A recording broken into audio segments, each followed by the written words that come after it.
ඔන්න එහෙනම් පැනල් එක සයිට් එකට අරන් ආවා. පැනල් එක ටිකක් ලොකු වැඩි. මොකද හයිඩන් සයිට් එකක් තමයි යාපනයේ අපිට කරන්න තියෙන්නේ.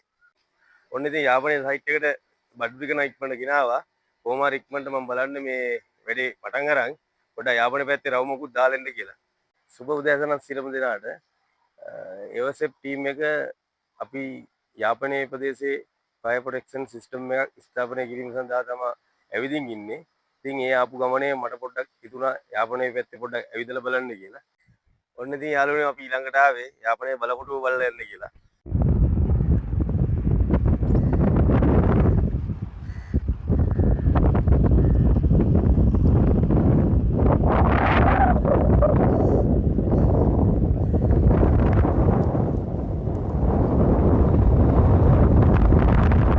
අවුවත් වැටිගෙන එන්නේ දැන් නම් අයිස්ක්‍රීම් එකක් කන්න කියලා හිතුවා. ඔන්න එනවා රසමුස අයිස්ක්‍රීම් එකක් ආවා.